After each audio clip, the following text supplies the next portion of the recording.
Donc, poursuivons. Donc, le régime d'assurance automobile que nous connaissons aujourd'hui au Québec provient de la réforme qui a eu lieu en 1978.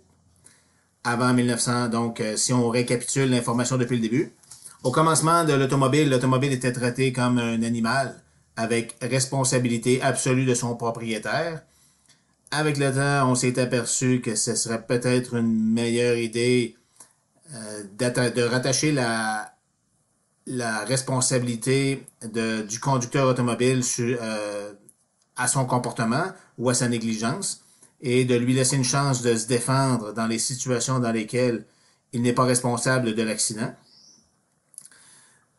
Pour éventuellement se pencher sur les questions là, de difficulté de faire une preuve, de déterminer une preuve dans un accident automobile, de trouver des témoins, compte tenu de la vitesse à laquelle un accident se produit, d'avoir un récit exact du déroulement de l'accident. Il y avait aussi une certaine iniquité quant à la richesse des individus ou quant aux moyens de se défendre des individus lorsqu'une cause se retrouvait devant les tribunaux. Les causes étaient lentes à être réglées. Souvent, les gens n'étaient pas indemnisés à hauteur de ce qu'ils auraient dû recevoir. Et c'est ce qui a mené à la réforme de 1978. Donc ici, notre régime est coupé en deux.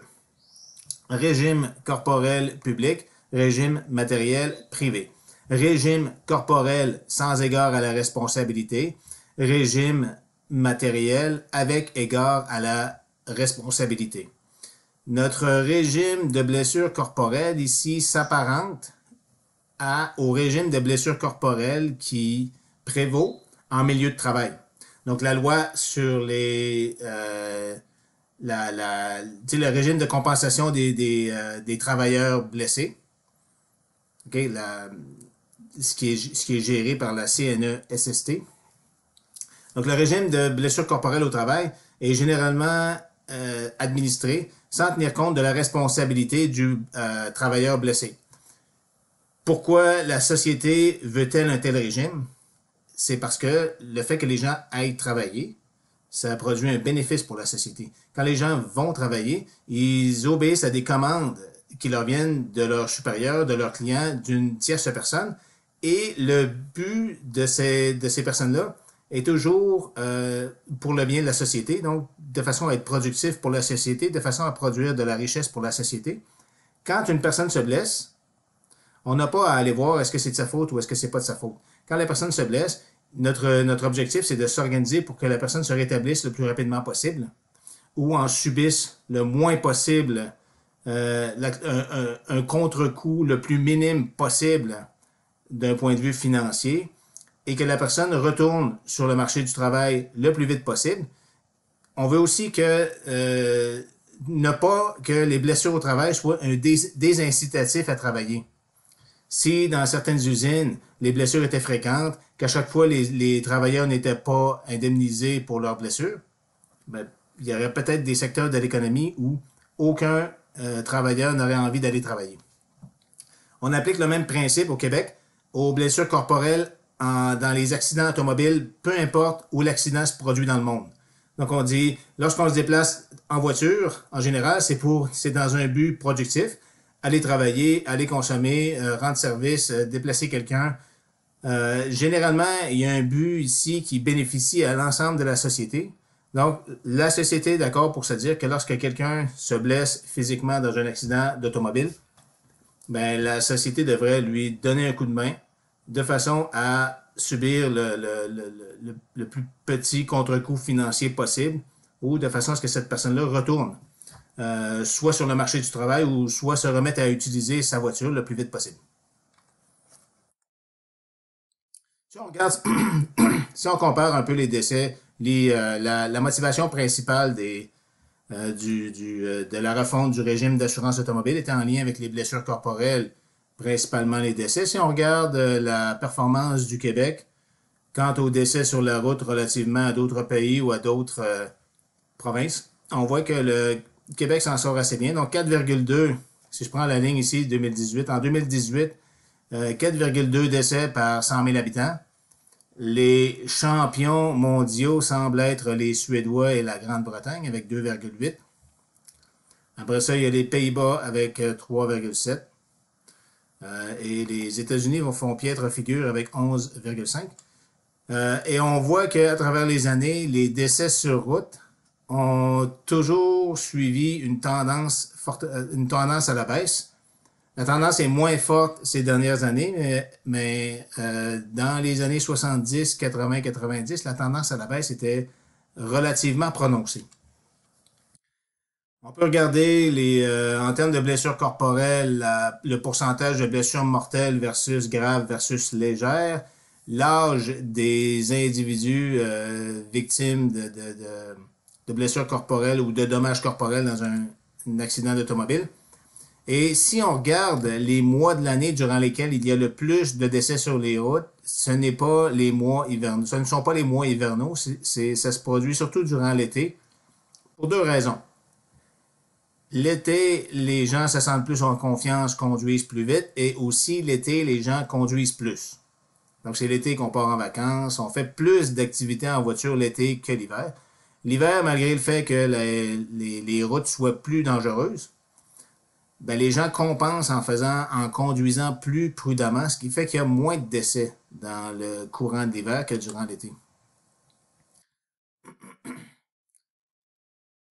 Et si on regarde les dommages corporels, là on voit ici qu'il y a un petit sommet aussi durant l'été, mais on voit qu'il y a quand même beaucoup d'accidents avec dommages corporels dans les saisons hivernales. Donc ici, la différence entre ces deux graphiques-là, c'est que la différence entre les accidents mortels été versus hiver est beaucoup plus marquée que la différence entre les accidents avec dommages corporels été versus hiver. Et après ça, l'ensemble des accidents selon le mois, ben si on prend le total des accidents, ben c'est sûr qu'il y a plus d'accrochage l'hiver que l'été. Sauf que l'été, quand il y a un accrochage, ça fait plus mal.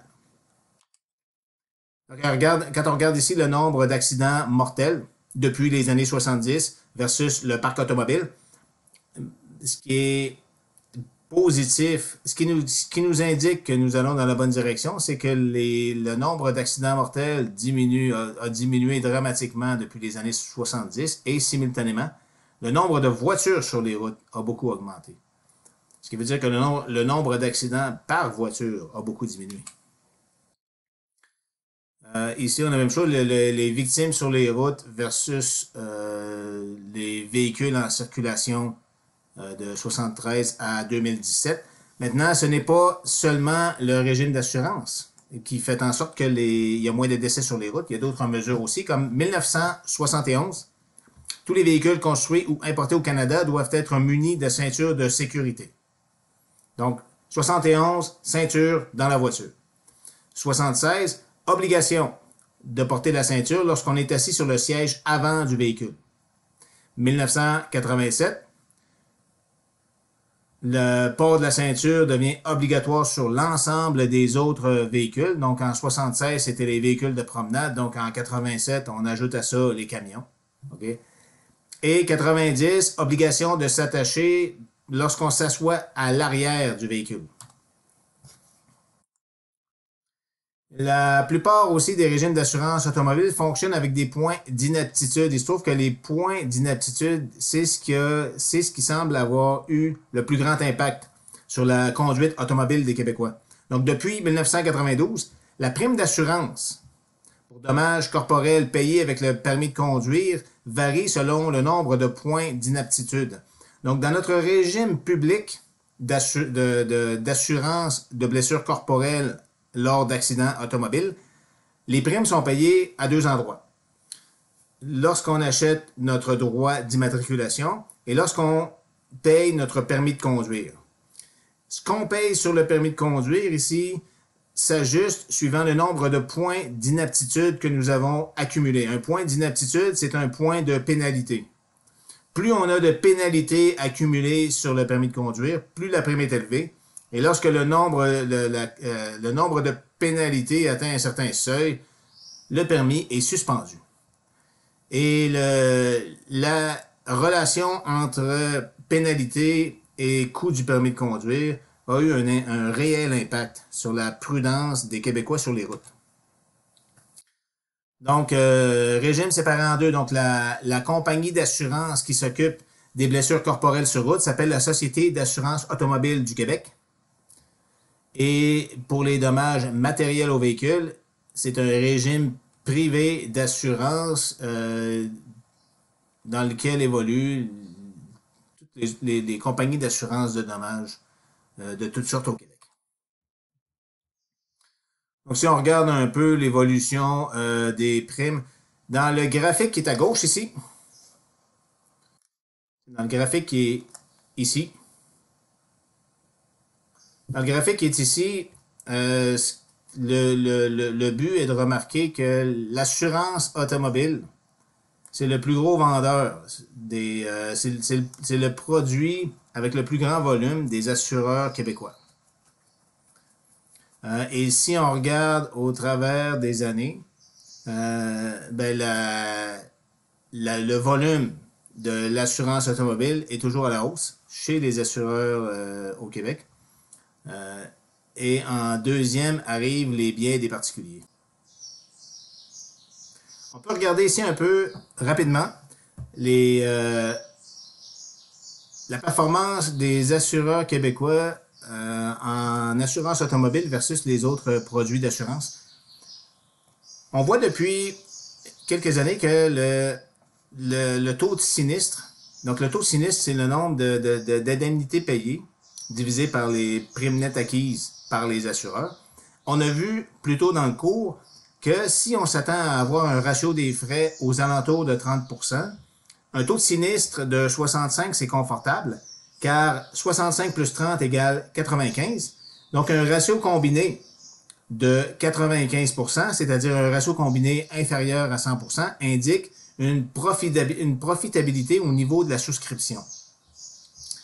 Lorsque le taux de sinistre dépasse 70% et que le ratio des frais reste aux alentours de 30%, ben ça implique que l'assureur ici est déficitaire au niveau de ses opérations de souscription.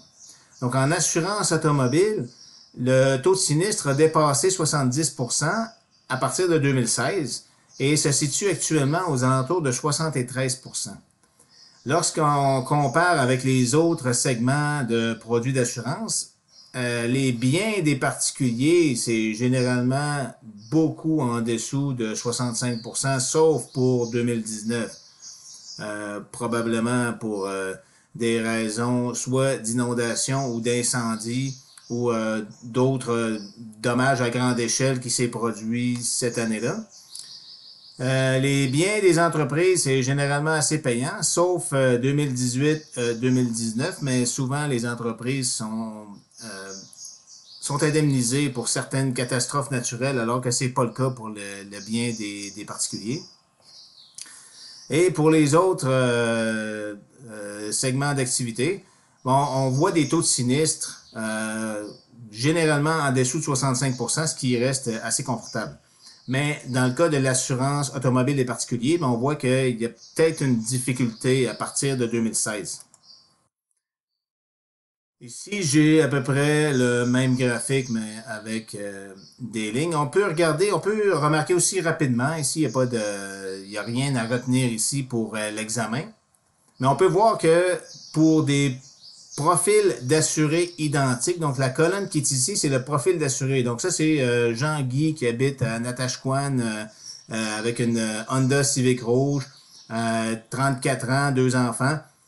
Voici les primes pour un même produit d'assurance que différents assureurs vont lui proposer. Donc, on voit quand même une importante variabilité. Donc, différents types de profils. Une assez importante variété de primes proposées. Donc, d'où l'importance de magasiner son assurance automobile. Ici, j'ai quelques chiffres sur le nombre de voitures de tourisme, l'âge de moyen de ces voitures, ainsi de suite. On peut regarder aussi nombre de personnes au Québec âgées de 16 ans et plus possédant un permis de conduire.